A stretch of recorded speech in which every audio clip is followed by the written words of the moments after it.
Hello, everybody. Welcome to my channel, Study with Neha Mawa.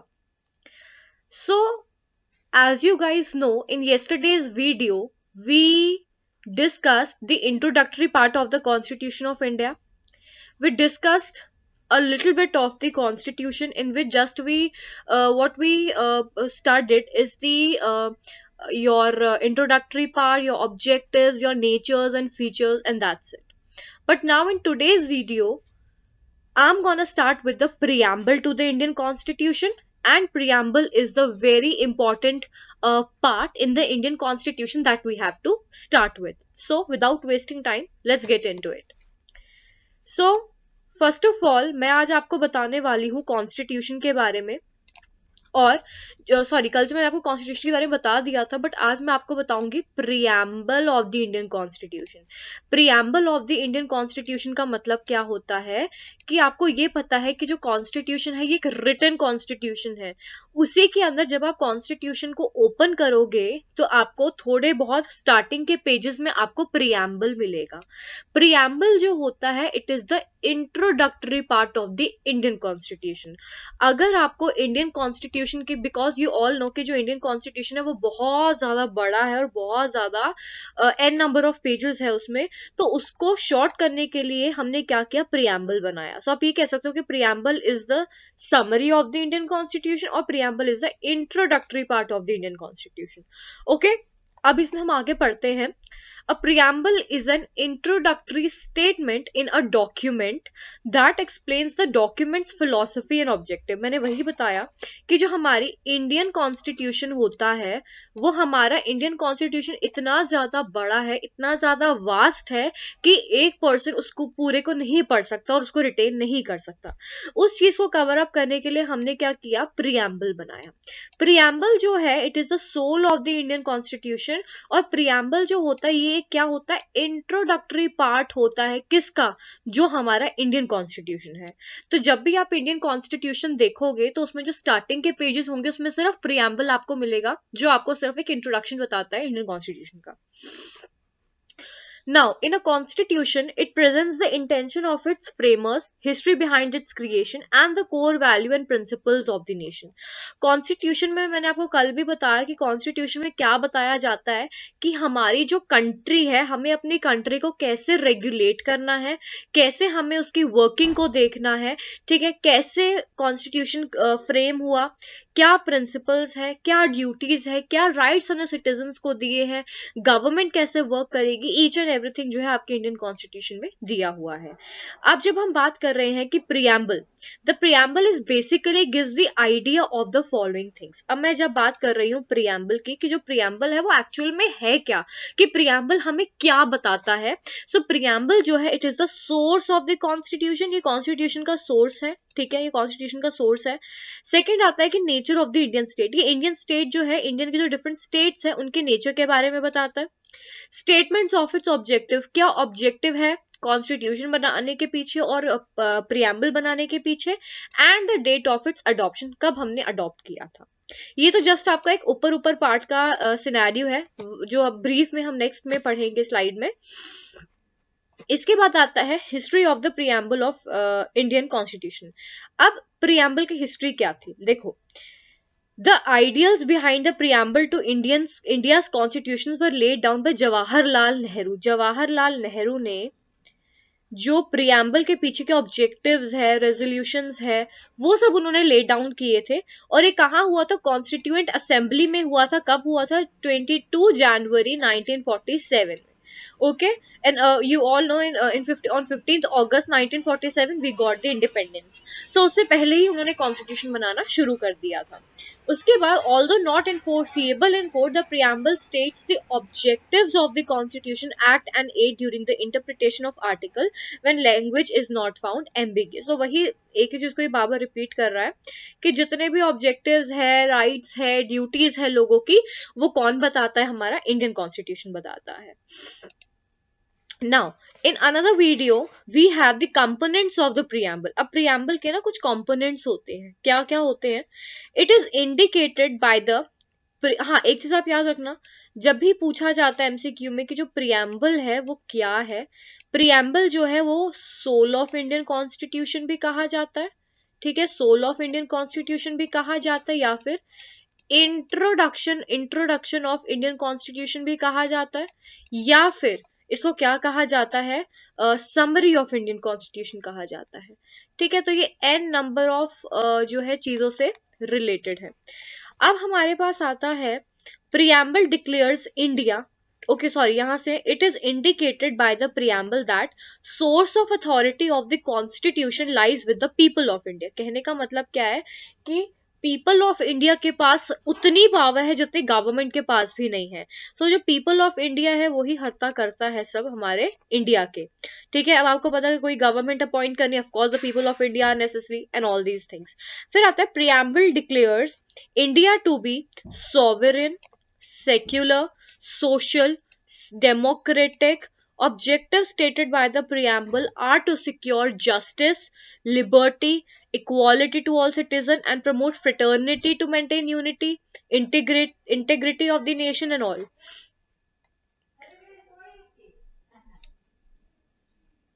The date is mentioned in the preamble when it is adopted.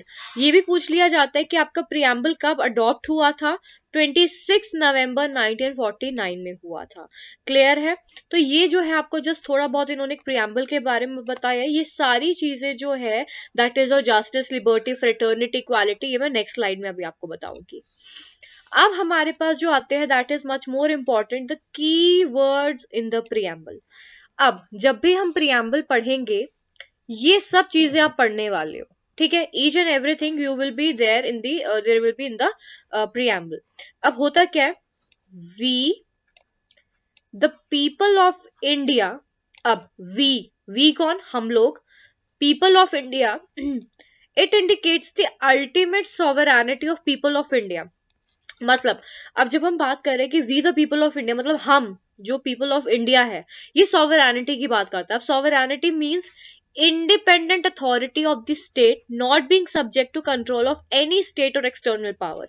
कहने का मतलब है कि जो people of India है, people of India जो है वो इंडिपेंडेंट पीपल है, जो इंडिपेंडेंटली काम करते हैं, किसी के बर्डन में आके, किसी के फोर्स में आके, किसी के अनड्यू इन्फ्लुएंस में आके काम नहीं करते। इवन अगर वोटिंग करनी है वो भी इंडिपेंडेंटली करते हैं by their own consent. So sovereignty का मतलब क्या होता है, इंडिपेंडेंटली काम करना, without any external force, without any external power और without any control on the it. Okay, next we have the sovereign. The term means that India has its own independent authority and is not a dominion of any other external power.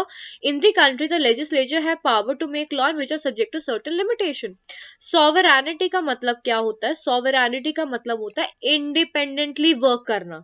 अब independently कौन work करेगा? Independently आपके जो है people of India भी work करेंगे, या जो government authorities हैं वो भी work करेंगी। इसमें क्या बताया आपका जाता है कि फॉर एग्जाम्पल अगर आपकी वी ऑल नो, मैं इस स्लाइड में बता देती हूँ आपको, हाँ इसमें बता देती हूँ आपको पीछे का ही। वी ऑल नो कि जो हमारी गवर्नमेंट होती है वो 3 चीजों में डिवाइडेड है, ठीक है। कौन कौन सी चीजों में डिवाइडेड है, कौन कौन सी चीजों में डिवाइडेड है? एक हमारे पास है लेजिस्लेटिव, एक हमारे पास है एग्जीक्यूटिव, एक हमारे पास है जुडिशियरी। जो लेजिस्लेटिव है वो अपना काम करती है, एग्जीक्यूटिव अपना काम करती है और जुडिशरी जो है वो अपना काम करती है। ये तीनों इंडिपेंडेंट है, ये तीनों एक दूसरे के मामलों में नहीं पड़ते, ये तीनों एक दूसरे की वर्किंग्स में नहीं आते, ये तीनों जो है इंडिपेंडेंटली काम करते हैं। सेम यहाँ सॉवरेन में बताया गया है कि जो आपके पीपल ऑफ इंडिया है या जो आपका गवर्नमेंट है ये इंडिपेंडेंटली काम कर रहा है without any force on it. Second हमारे पास आता है socialist. The term means the achievement of socialist end through democratic means. It holds faith in a mixed economy where both private and public sector coexist side by side. Socialist का मतलब क्या होता है? अब आपको ये पता है इंडिया में पूरा गवर्नमेंट रूल भी नहीं है और पूरा प्राइवेट रूल भी नहीं, मींस मिक्स्ड इकोनॉमी है। मिक्स्ड में क्या आता है, मिक्स्ड इकोनॉमी में क्या आता है, प्राइवेट भी है और पब्लिक भी है।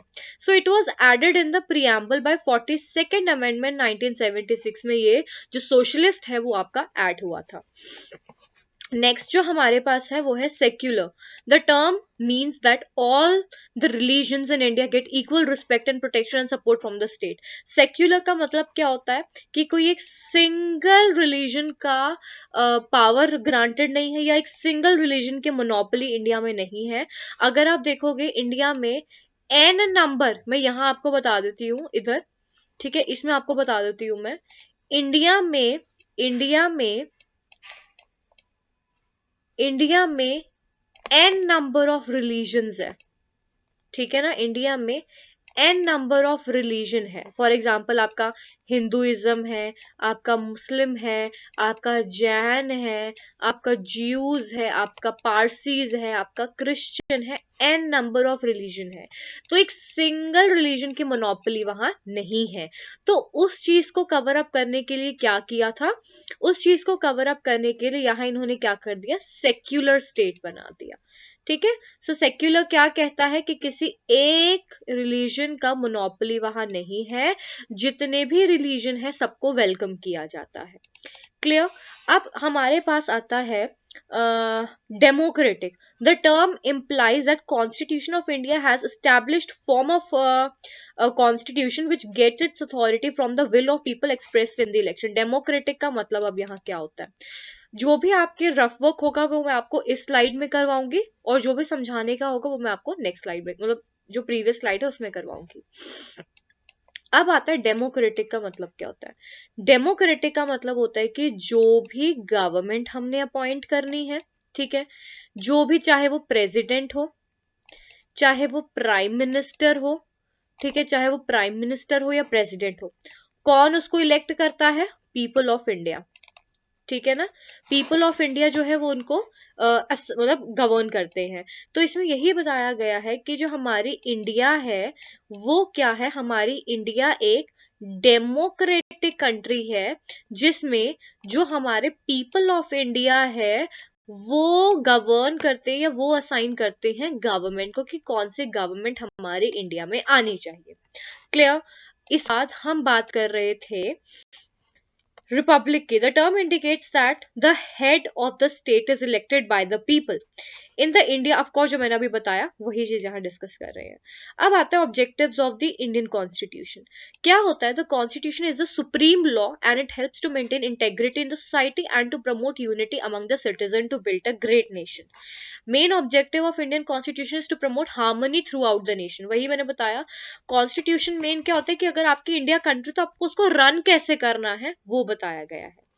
इसी में ही दो case very very very important, very very very important case जो है, ठीक है, very very very important case जो है वो क्या है, देखो. सबसे पहले हमारे पास आता है री बेरुबरी केस, सॉरी, एक हमारे पास आता है री बेरुबरी केस, एक होता है हमारे पास केशवानंदा भारती केस. री बेरुबरी केस और केशवानंदा भारती केस, ये दो मेन इंपॉर्टेंट केस लॉज है जो हमने पढ़ने हैं. यहाँ क्या है, बेरुबरी केस क्या कहता है कि it was used as a reference under article 143 sub clause 1 of the constitution which was on the implementation of Indo-Pakistan agreement relating to the Berubari Union, and in exchange the enclaves which were decided for consideration by the bench consist of 8 judges. Through the Berubari case, court stated preamble is the key to open the mind of the maker, but it cannot be considered as the part of the constitution. It is not enforceable in the case of law. Next Kesavananda, okay, पहले इसको समझा देती हूँ. जो आपका री बेरुबरी case आया था, री